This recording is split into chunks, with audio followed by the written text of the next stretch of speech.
Good morning. Good morning. Good, you can hear me okay. My dog woke up when you said that, so he must be in tune to your voice. How are you today, Daria? It's good to have you back. Oh, I'm good. How are you? I'm doing well. I just got done eating my breakfast and feeling nice and happy. Are you still? I think the last time I talked to you, you were like in Bali or something like that. Are you not there? Are you there still or not there? Where are you at these days? No, Miami. You're in Miami, but were you in Bali at one time, or did I imagine that? I wish. I told That would be I amazing. totally imagined it. My bad. Gosh. Okay. Well, Miami's a nice place. I've been there a couple times in the last 2 years. I was in Tampa about 3 or 4 weeks ago, and I'm going to go back to Miami in I think April. We're kind of considering maybe moving there part-time, full-time, or something like that. So, how do you like it out there? I love it. Especially right now when it's like perfect weather, Mhm. East Coast, that's where my family lives. It's starting to snow. It's getting really cold. It's nice to go visit and like snuggle in for a few days, but then coming back here, it's just, you can't beat the weather. And have you been? I can't. Are you from? Were you from the East Coast up north, or where are you from originally? I'm originally from Poland, so I'm born and raised in Poland. But we moved to the States at 11 and I spent most of my teenage years in Connecticut. So I've been Oh, in okay. Okay. Miami So Northeast. So okay, I can't remember if you're in Poland or not. So how long you been in Miami? 15 years. 15 years. Okay, nice. Um, what part do you like? What part of Miami do you like? What's the part you like in there? I live in Midtown. I love it here. This is like it's the perfect location because it's right by Design District, right by Wynwood. I live in a building where literally every single person has a dog. So I have a dog. I love it. It's awesome. It's away from the South Beach madness and it's right in the middle of like where everything's kind of up and coming. So I love it. I Is love that it. so? There's an area called Brickell. Is that near there? Is it near Brickell or something like that? Brickell is next to, right, literally adjacent to downtown. It's over Okay. the bridge. So downtown, there's downtown, and then you kind of cross over the bridge, and there's Brickell. So Gotcha. Okay, because when we went there, we stayed on Key Biscayne, and it was kind of Brickell was right down the street, and so he was it's kind of neat. All beautiful. right, well, interesting. Let me just for the folks that haven't met you or talked to you before, remind them a little bit about your story. I know you were like super fit vegan representative, and then that ended up not working out for you. But kind of tell us a little bit about your story, if you don't mind. Yes, it's funny actually. Really quick before last time we spoke, I had Invisalign in, so I remember going back to my old interview with you, and I had a lisp. So thank God this time I won't have a lisp because there's no more Invisalign. But yeah, so I in 2000, oof, I think 14, 13, don't remember exactly now, but I went vegan for health benefits. Like that was my main thing. I had cancer in my family, so of course I watched What the Health? Right? Is that the one? Is that the crazy one? I don't even remember anymore. I honestly don't even remember anymore. It's like a blur in my head. But I got so sucked in. I got so sucked into the propaganda. I literally thought vegan was the answer. I I was already in fitness. I was a personal trainer. I was a certified health coach. And once I saw that documentary, that was it for me. I went full on vegan, and it worked for me for like maybe like the first 6 months. So after the first 6 months, I'm like, I'm gonna teach this to everybody. Like all my clients are gonna go vegan or they're going to be vegan. I met and I got really sucked into the community. So I started to, network with, badass vegan John Lewis, Tori Washington, like John Roll. We were all doing events. I spoke at the Seafood and Wine Festival. I mean, it was a huge part of my life. I became Misfit Vegan. I did a vegan bikini competition. Well, as a vegan, which was a huge accomplishment for me. So that's kind of where it all started.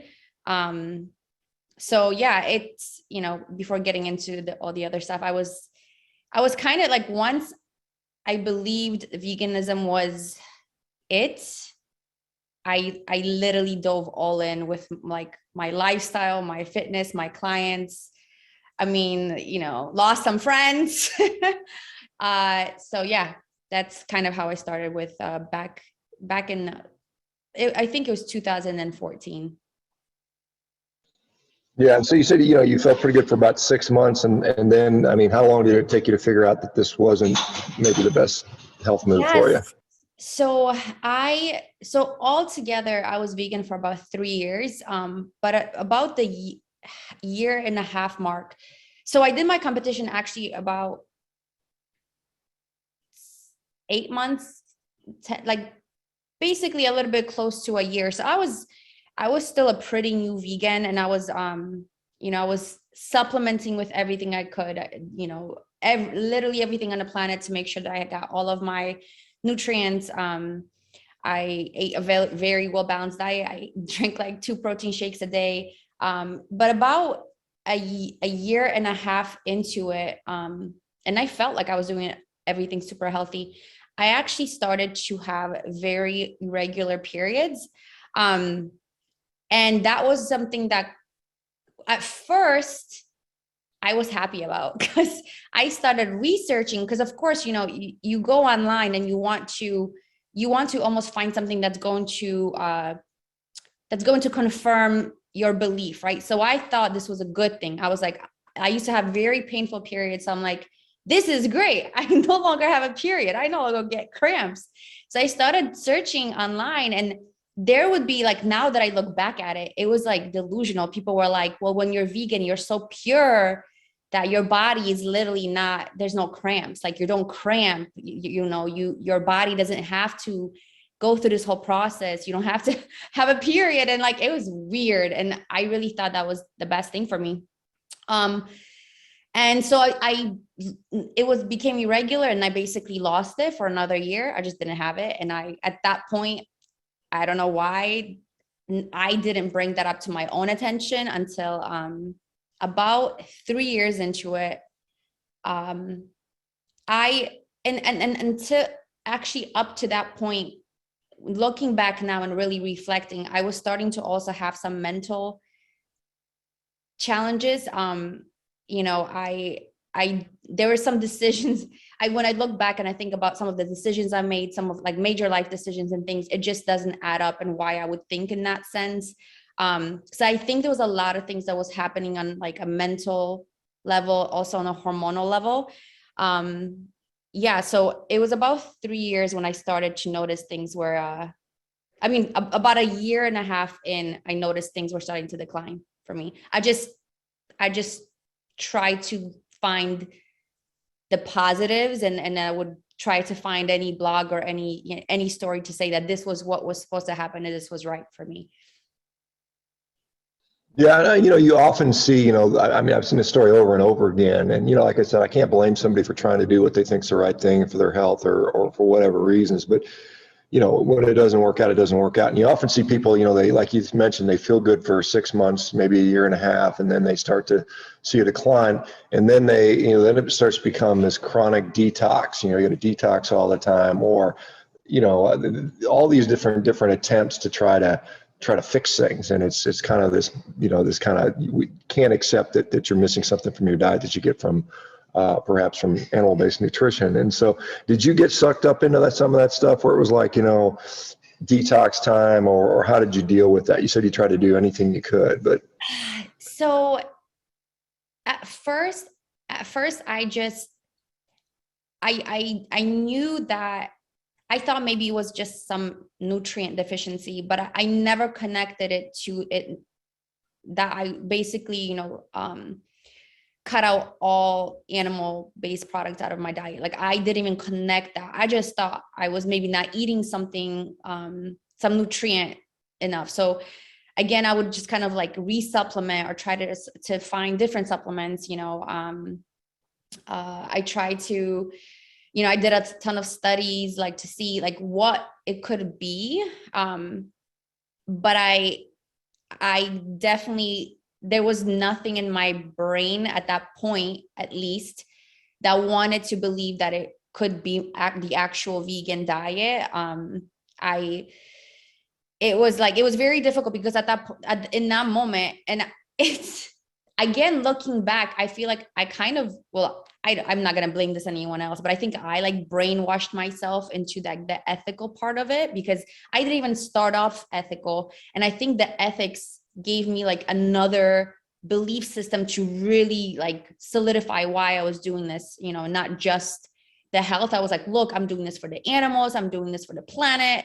So I got so deep into the rabbit hole that yeah, like I knew something was up, but I tried to, you know, change up my supplements, you know, like change up the algae that I was taking for like the DHA, try to like, you know, change up my B12 supplements, try to like mess with my macros, eat more, like I actually I never got into like fasting or detoxing, any of that stuff, basically to I actually stop being vegan and stuff. But during that time, I was focused on seeing what I can add or what I can change in my diet. But I was not connecting the fact that, you know, it could be the fact that I'm not actually benefiting from this anymore.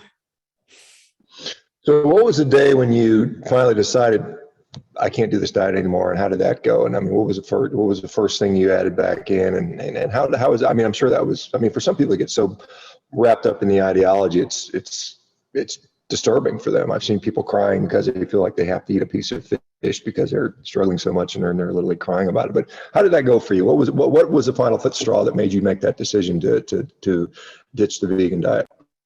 So I actually went to Poland to visit my family. That was like about 3 years into being vegan.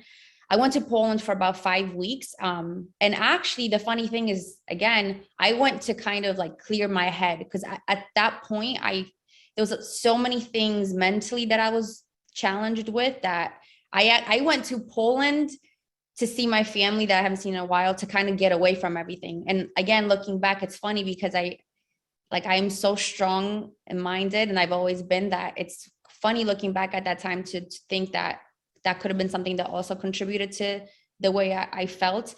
But I went to Poland, and I remember my cousin, that's who I went to visit.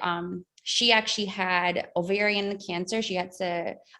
Breast cancer, but she also had like cysts on her ovaries. So we actually just started talking about, her doctor also recommended her the vegan diet after or during chemotherapy, and after she was done with treatment. And in that point, she was actually starting to add some meat back to her diet. And we just started to talk. She started to ask me like if this is something that I want to do forever, you know. And I got like offended, because I'm like, you know, you're the person that the doctor prescribes you this diet. You know, you had breast cancer. Like, I believe that this is the best diet out there for anybody. And we just started talking about hormones and I don't know how we even got on this topic, but I remember we started talking about me not having my period. And she actually was the person that got me very concerned. It didn't fathom me that there was something imbalanced within my body. So she said to me, she's like, Daria, there's something wrong. There's something imbalanced within your body. You're not getting your period. That means, you know, something in your reproductive system isn't functioning the way it should. Whatever it is, whether it's the vegan diet, whether it's something else, you need to go to the doctor. You need to figure out what it is. She was like, but why don't I like, and looking back again, it's so many random events and like the way that it all came out. But she was just like, why don't I just make you some eggs? You know, she's like, why don't I just make you some eggs, have some eggs, see how you feel. Maybe it's, you know, maybe you'll just feel a little better, see what happens. And she made me like huge, like egg scramble, like scrambled eggs. And actually in that moment, I didn't feel it wasn't meat. So it was not like I wanted to try it, because in that point she kind of scared me a little bit, you know, like I was like, okay, if this is something that could maybe help, or if not having my period is, as you know, it could be detrimental to my health, like I'm willing to do that. So I actually didn't have a huge adverse reaction, or from what I remember, I don't remember that I was like very emotionally drained from the eggs. But I did have them, and, you know, nothing happened, you know, immediately or anything, but I got my period the next month. So it was like, or a few weeks after, like 2 weeks. And I don't know. And again, I don't know whether it was something in eggs. I don't know whether it was just something that was like mind body connection, or I have no idea. I literally, till this day, I still don't know, but something clicked. I was like, okay, that's funny. You know, I got my period back, and I couldn't really, like at that point, that the only difference that I did was have those eggs. And I don't know. I don't know, but I started to, I ended up going to Costa Rica with my friend. And so I didn't literally go off like being vegan then. I kind of still wanted to hold on to that, like that idea that I could still do this. I could still be vegan, and I could still, you know, maintain, like I could have this period now, and I feel good. And just something just still never added up. I went to Costa Rica, and I was so sick and tired of rice and beans. I ended up having fish. And my friend's like, if you're gonna have fish, have it in Costa Rica. Like, you know, have it where it's fresh, have it where it's like caught by, like just right there. And I actually remember like drinking a lot before having the fish, because at that point, I was like, okay, this is either going to be something that I like leave behind, and like I come back and I'm eating meat again, I'm eating fish again, and eating eggs again, or you know, or I go back fully. So I was kind of nervous. I remember drinking a lot that day. But I had the fish, and after that, like it's like my body, I came home to the States, and it was like my body couldn't get enough. It was insane.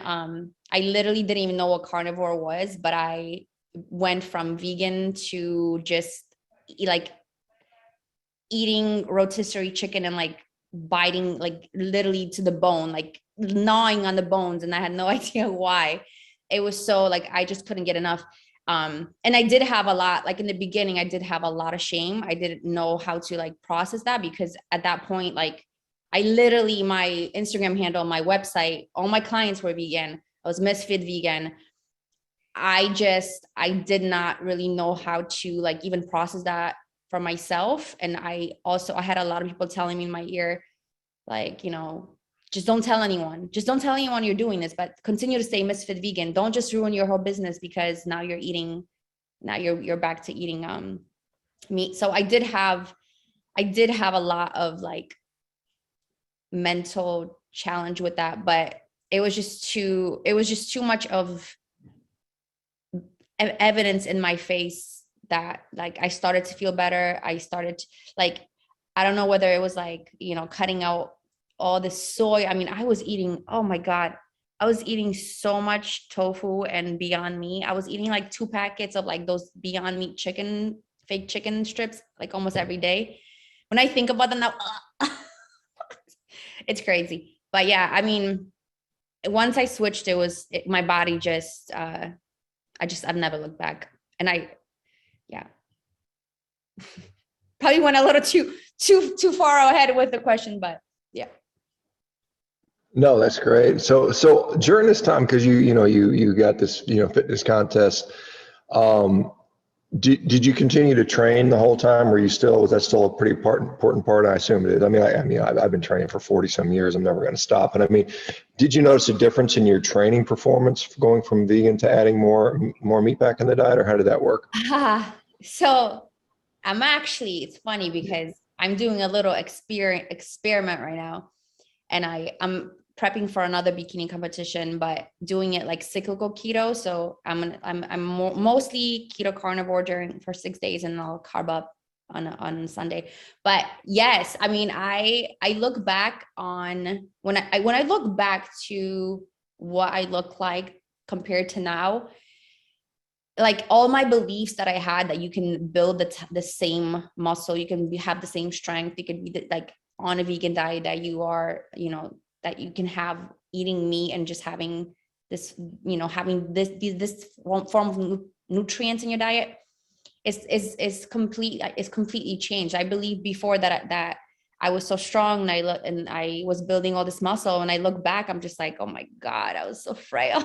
I was like I had muscle, but I didn't look strong. And now, I mean, yeah, I wouldn't say it's like a huge change, because I've always been into fitness, and I think my mindset toward fitness, I've always loved it. So, but the energy and the muscle I've gained since stop just leaving veganism is definitely a big change.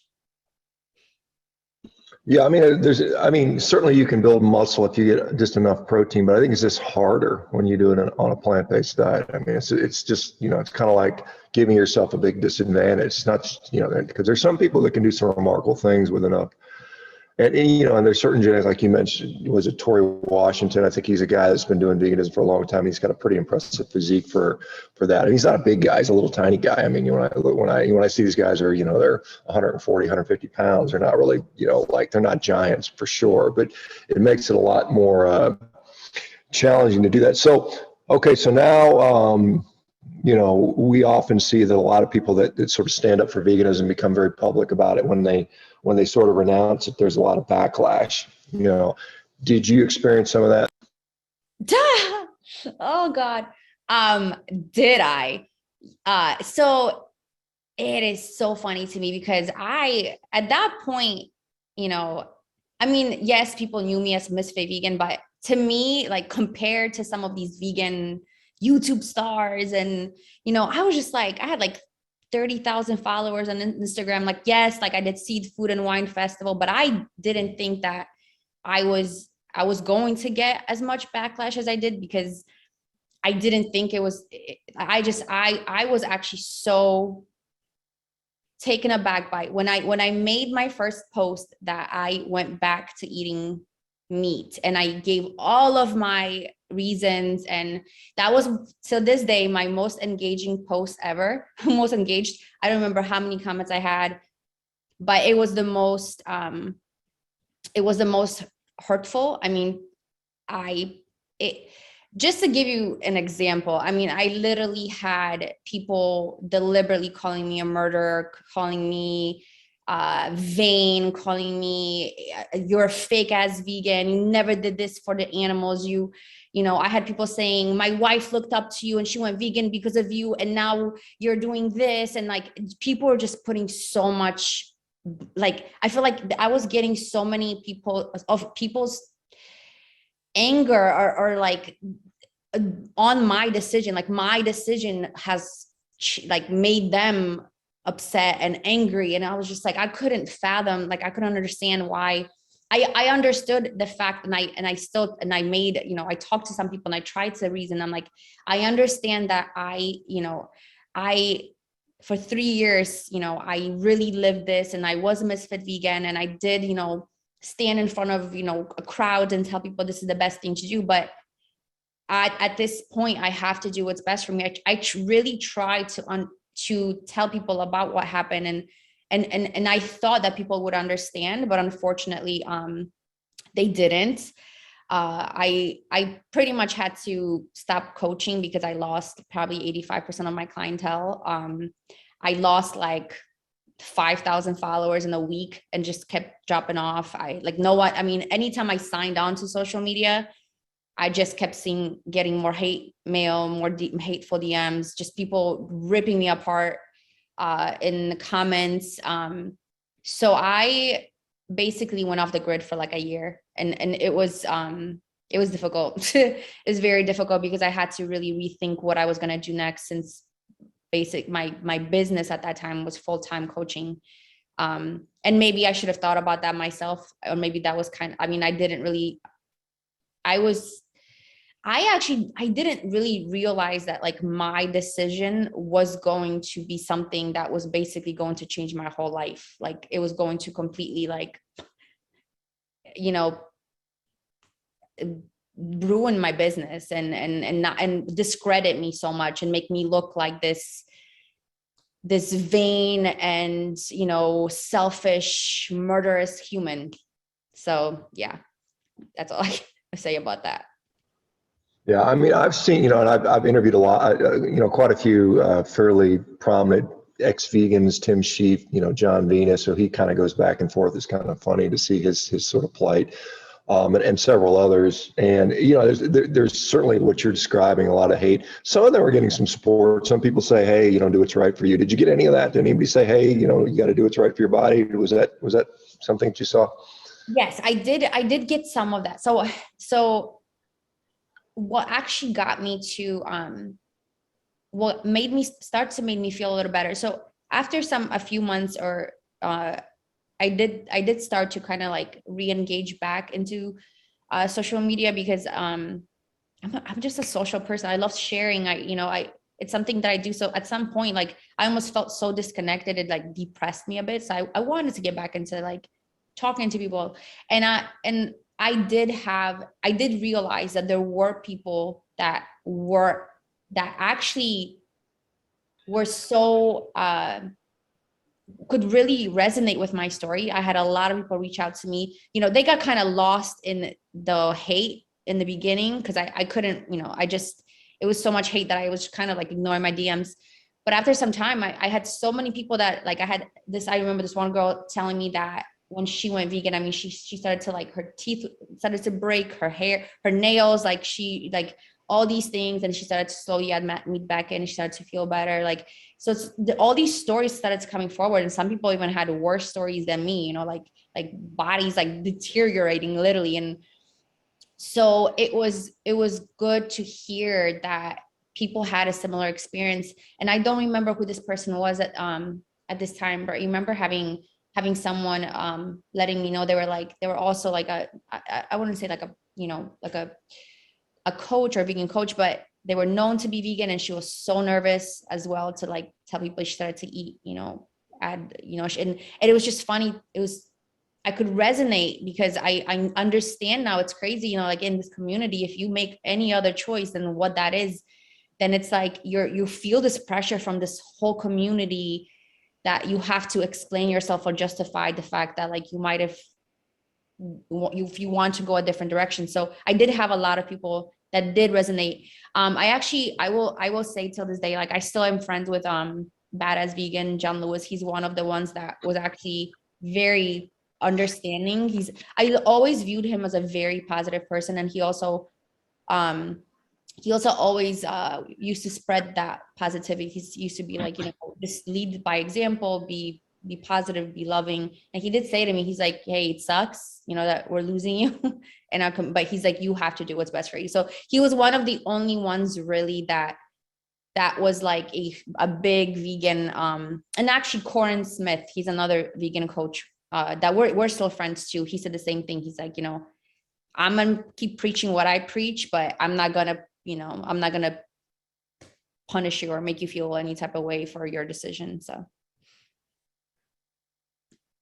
Yeah, and so, you know, you said you lost all your coaching or most of your coaching clients, and then you had to take a year off, kind of hiding out so that crazy people don't keep, spewing their hate at you. So what happened when you reemerged? I mean, did you just say, "Hey, what are you doing?" I guess, what are you doing these days? I mean, what's changed for you? So, well, when I first got back on Instagram, I mean, I wanted to start coaching and doing fitness coaching again.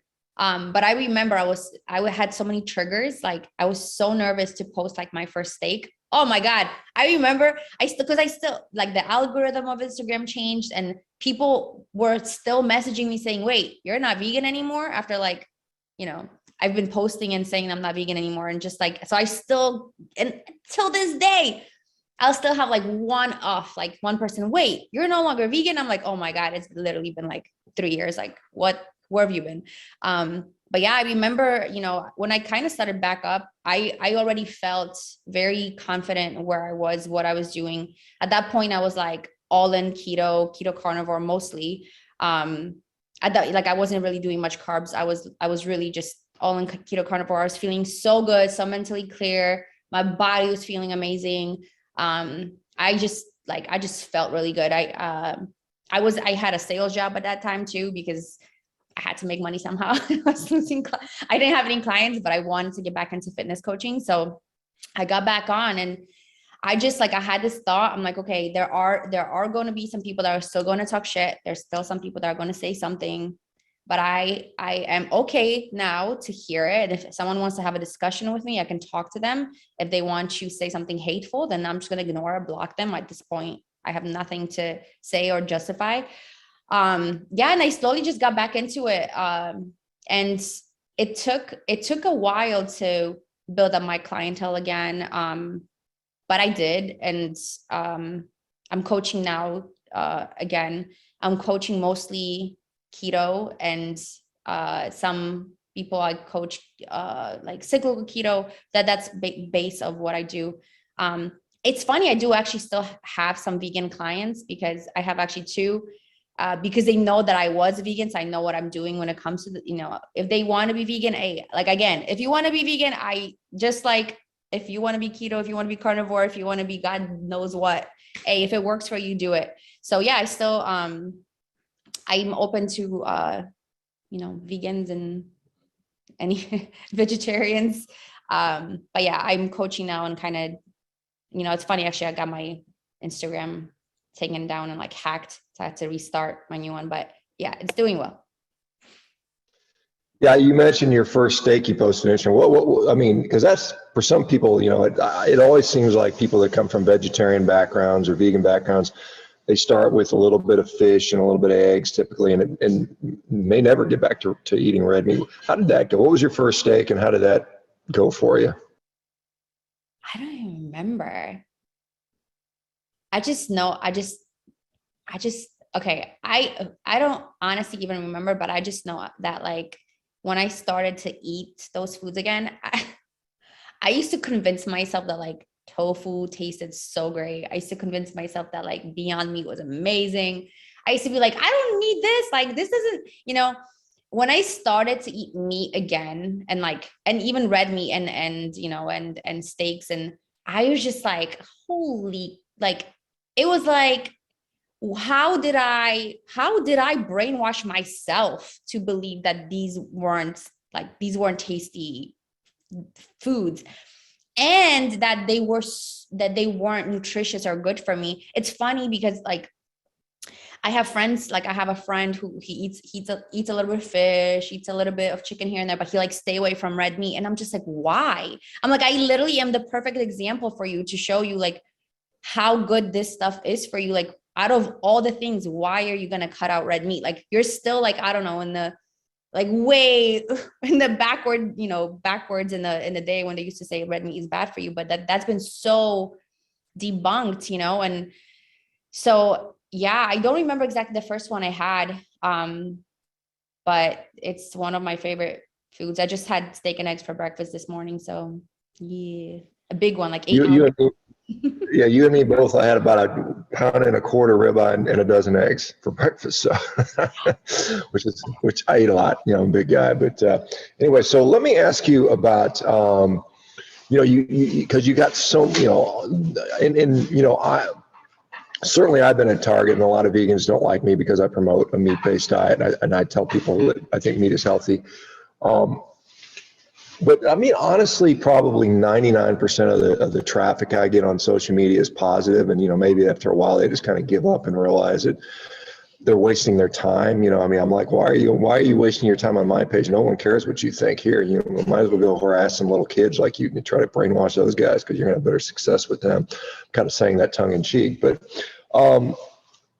do you ever find like, I've got sometimes I get recognized when I'm out in public. cause I just, been on a while. And I've never, ever, ever, ever had anybody say anything negative to me personally. It's always been very positive. And, maybe there's people that recognize me, don't like me, but I've never seen that. Did anybody come up to you like in person and say, you're an awful person and, you're a soul, your soul needs to rot in hell because you're an animal abuser? Did you ever hear that? Did you ever see that in person? No, thank God. No, I actually, I never have, thank God. Most people were like keyboard warriors, but I do remember that the first time I wanted to eat out in Miami, because Miami has a big vegan community and we all knew each other. And I remember I kept telling my friend, let's go somewhere where no one can see me. I was so nervous to have someone see me, and I just wanted to have some salmon. I wanted some salmon poke. Like that's all I wanted. And but I was nervous of that at first. I was nervous to have one, because there are some vegans in Miami that are like very hardcore, and I'm like scared of them, like literally. So I was nervous, but I never encountered anyone. Thank God. And then enough time, it's funny. It's after kind of got off line and enough time went by, and like I feel like most people forgot. Like most people just kind of move on, which is great. So now it's nothing like that at all. Just for selfish reasons, I'll ask you, what are some of the better places to get steak in Miami? Do you have a favorite place, or do you go out to those places ever? Yes. Oh my God. Like the best one, I would say it's like the classic Prime 112. They just have just amazing steaks. Amazing. That's where I mostly get my steak. Where else do we go? Yeah, I'll tell you, it's interesting. I was walking around. I think there's a place. It's called maybe it's called Lincoln Street or something. Do you know what I'm talking about? Like down in I think it's in South Beach, where it's like Lincoln Road or something like that. Mm-hmm. Yeah, I was walking there and some guy recognized me, and I was on my way to go. We were going to get a little steakhouse that was on there, and I asked him where to go, and he actually mentioned that Prime 112. So you're the second person that's mentioned that. So next time I'm there, we'll have to hit it up and see how it goes. So has your training, did anything change for you going from vegan to, more omnivorous or meat-based with regard to your training now? Is it still the same, or have you evolved that a little bit? Well, okay. What I with my training, I've always been like a heavy weight lifter. So I definitely lift heavier. And then, so I think that's why I kind of started to introduce carbs back in, like on a cyclical basis. Because on those days I kind of like, I always, who is it? Mike, Metabolic Mike on Instagram. He wrote something recently. It was like, you want to earn your carbs. That's kind of how I see it. Like I hit the gym hard on those days. But my training, I guess like I do progress much better. I feel like I am definitely much stronger. What I will say too is that I really kind of like, this is one thing, a huge thing I noticed. I'm a big like mind body connection. But since adding meat back in, I feel like mentally, spiritually, as a person, like in my business, with my relationships, I'm constantly growing and evolving. And I feel like so mentally sharp and focused. And so like that all translates to everything, to my training, to my intuition with my body. Even though right now I'm of course counting macros, I'm still extremely intuitive with my body. Like everything has fallen into this amazing balance, and I have not felt that probably since going vegan. So it's just I just feel very strongly now. Like if someone tells me like they want to go vegan, I try not to, obviously I don't judge or anything, because obviously I've been on the other end, but I always want to hear why. Like I want to hear their reasons. Like, and if it's a reason, like if health or they want to feel better, and I'm just like, really look into things on a deeper level before doing that, or you do it without committing 100% first. Like try it, like sure, but just experiment with your body. Don't commit like the way I did, because then you just kind of get sucked in and things start to deteriorate most of the time.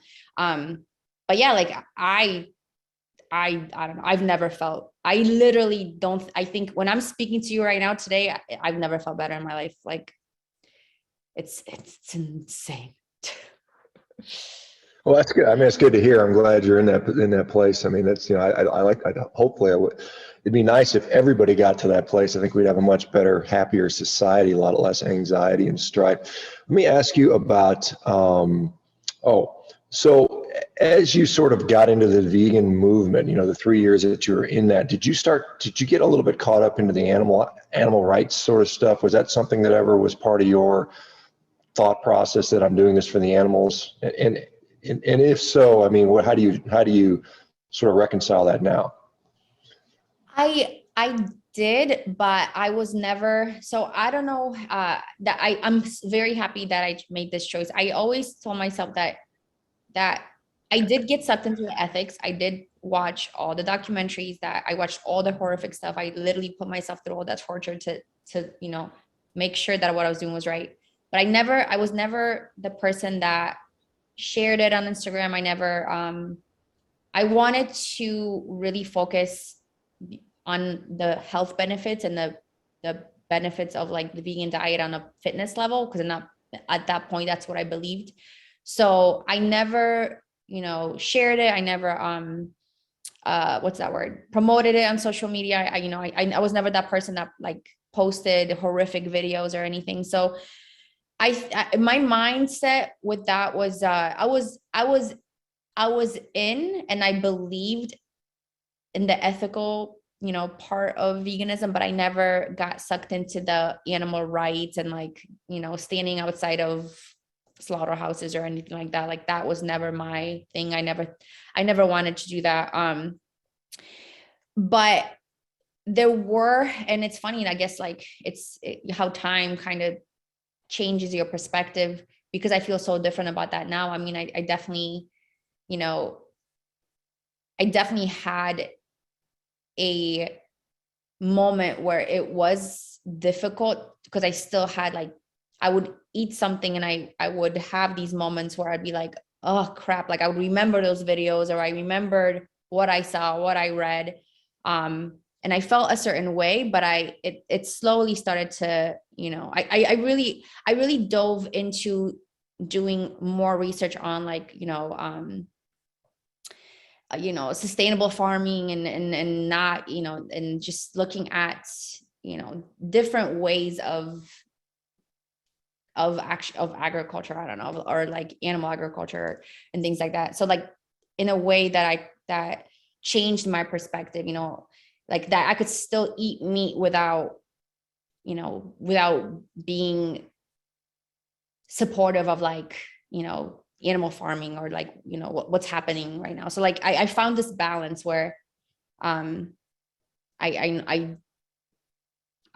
wasn't like, that wasn't a difficult thing to kind of look past. There were moments, but I just knew how I felt. And I just, you know, again, it was like, you know, whether I'm vegan or I'm not, this is not something that's going to get solved by me just not eating meat. Like, you know, that's not going to go away because I'm not eating meat anymore. So I just realized it's, you know, there's, I have to do what's best for me.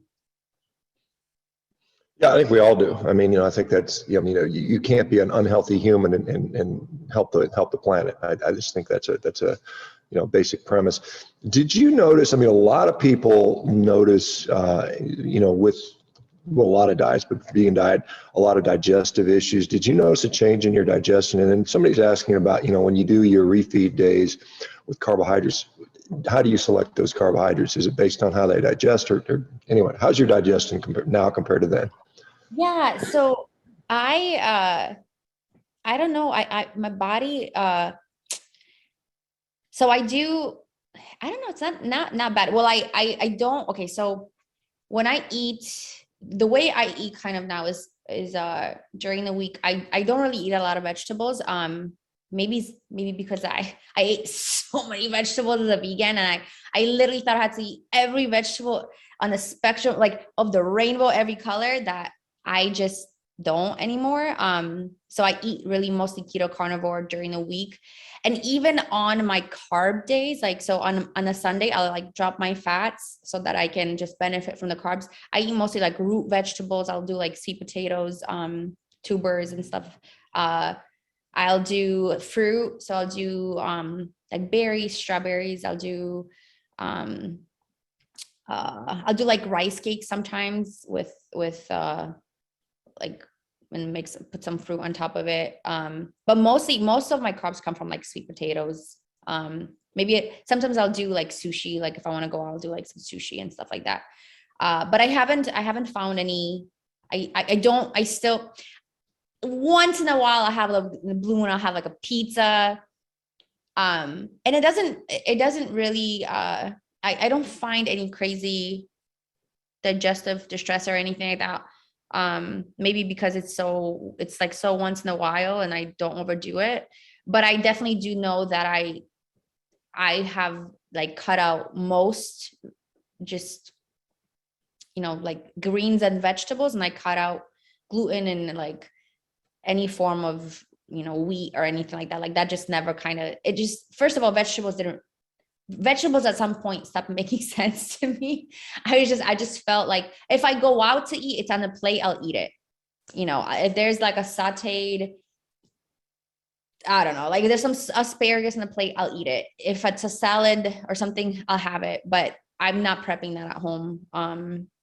So yeah, so my carb days it's just things I like. I love sweet potatoes. I'll air fry them. I'll cut up my, my sweet potato. I'll do purple sweet potatoes, just your regular, your yams, and Japanese sweet potatoes, and I'll cut them up and I'll do like, put them in an air fryer, and I'll just make some sweet potato fries. But yeah, I that does not bother me. The only things that sometimes I definitely like cruciferous vegetables are no. Like that stuff I will just blow up like a balloon. Other than that, I don't touch, I barely do any sugar these days either. Like I used to be a sugar head. I used to be like addicted to sweets and sugar. So I stay away from that too. So I don't really do I try not to do anything that's too high in sugar either. Like, Yeah, one of the things that I'm always impressed with is, I see a lot of vegan recipes, and particularly when they're trying to mimic meat, and it's a lot of work. It's like, sometimes it's like to make bacon, it takes like 2 days of prepping and stuff. To make fake bacon. Did you get into that? Were you like constantly preparing food, or did you just mostly go out and eat at the restaurants and let somebody else do all that work? Yeah. So that's actually a good question, because when I first became vegan, I didn't know what the hell I was doing. So I was just going out to eat. That's all I was doing.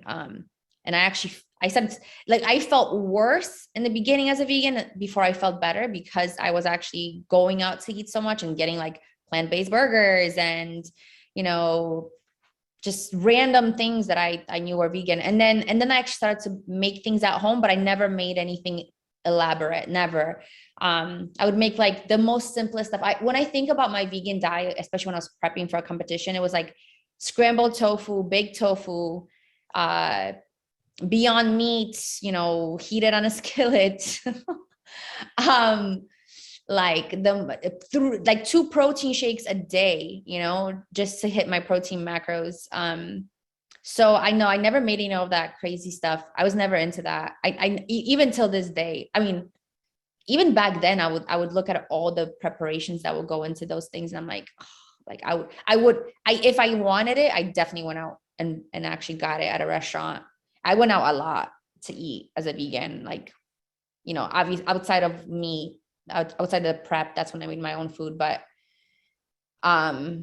yeah, eating vegan is definitely much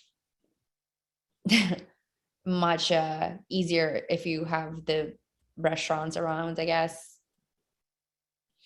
Yeah, and I wonder, I think it's probably good for the restaurant industry, because, no one wants to go through all that work. People are kind of lazy when it comes to cooking. For my meal, I throw a steak on a grill, and it takes literally no effort for my part. So it's so easy. But if I were to make have to make something that provided me all the nutrition I think I needed with, using plant-based food, I think it would frustrate me to the point where I would probably spend a lot more money at restaurants, and just so I can eat something that tastes good. Like you mentioned, just eating beans and rice every day gets old pretty darn quick. And I never was someone that much enjoyed tofu. I've had it a few times in my life, and I was like, why do people eat this stuff? I couldn't figure it out. But I guess when you're desperate, you'll do that. That was sorry. Yeah, go ahead. No, I was gonna say that was actually Sorry. the one thing I noticed when I went to Costa Rica. I actually that was my first big like whoa of how privileged I was in America that I could actually eat vegan and like have the right food, like, or the protein and stuff, because there was so much processed vegan food. And when you go to a country that eats a lot of whole foods, I actually found myself being like, what do I eat as a vegan? I literally was like, you had fruit as an option, you had rice as an option, you had beans as an option. There was like really nothing else, and vegetables. So actually, when I went to a country that like ate mostly whole foods, I was like, this would be hard. Like if I lived here and was vegan, this would be extremely hard. So that was another thing. It's easier, I guess, in America to be a vegan because it's easier. It's not necessarily better because you're eating such crappy processed foods, but you just have a bigger variety, I guess, to make it more sustainable. Yeah, I guess like places like Costa Rica, you'd be committed to eating a hell of a lot of beans, and that some people don't tolerate them that well, and so that to get your protein to where, yeah, I think and let me just ask you, as someone who's into fitness, what are your thoughts on protein? How much protein do you like to get a day relative to your body weight? What are your thoughts on that for people that are interested in muscle? Yeah, so right now I'm prepping, and I'm like 14 weeks out, so I'm still kind of early in the process, but I like to do like almost like 1-to-1 or a little bit higher to like my per pound to the ratio. So like I'm like 145 grams of protein a day right now, and I'm about 136 pounds, so I'm like a little bit higher. But again, yeah, like I train hard too, so I get that that difference between people. But I love my protein. My protein satiates me. Like actually, I did a little experiment yesterday. Yesterday I had like 800. Don't do this, guys. But I had like I wanted to have this so badly, and I fit it somehow in my macros. It went definitely one of my carbs, but I had this keto cereal, Catalina keto cereal, and I had like almost the whole bag in a day, and it didn't really fill me up. And today I had the steak. I had the steak and eggs, and in the morning, and it filled me up so much, and it was so much. It was like less calories and everything, and so to me, I'm just a protein. I can eat. I love protein because it makes me feel full. It's awesome. So I do it for various reasons. It makes me feel like I'm actually putting something really nutrient dense into my body, I guess. And my body loves me for it, like I literally, like right now I woke up super early today. So I had breakfast like around 9, and I'm still like so full, and then I love it. Awesome. Yeah, and like I said, there's nothing wrong with steak and eggs for breakfast. So I have that very frequently. But anyway, Daria, we've come through an hour. It's been great chatting with you again. Like I said, it may be a point in my life when I'm in Miami full time, perhaps, or something like that, or somewhere in Florida. But let people know about maybe some of your social media, your coaching, where they go to find that stuff. So if you'll share that with us, that'd be great. Yeah. So my coaching Instagram is Get Fit with Daria. That's like my coaching. My main Instagram got hacked and deleted, so I have a new one, which is I'm kind of just doing my own thing on there now. That's Daria Deptula Fit on Instagram. And like all my links are on both. So whether you want to link up with me to learn more about my coaching, or just, see some of the transformations or things I've done so far. That's all on there. But so yeah, Get Fit with Daria, and then Daria Deptula Fit. All right. Well, wonderful. Well, good luck to you and good luck with your upcoming contest. And maybe we'll check back in down the road again and see how things are going for it. And appreciate you spending the time and enjoy the warm weather. I've got, it's going to rain today and then for like the next, I don't know, 28 days, I think, or something like that. I don't know. Anyway, it's going to be like 30s and rainy for the next few weeks. With that vitamin D. Exactly. No sun. Yeah, no kidding. All right, guys, take care. We'll see everybody back tomorrow. If not, have a great weekend, but I'll be here otherwise. Okay, take care, everybody. Thanks, Daria. Bye-bye. Join Revero.health for a 30-day free trial to get access to live Q&A with VIP guests, social community meetings, member discounts, low-carb healthcare providers list, forum, workouts, monthly challenges, early access to podcasts, recipes, carnivore diet guide, fasting guide, shred guide, and much more.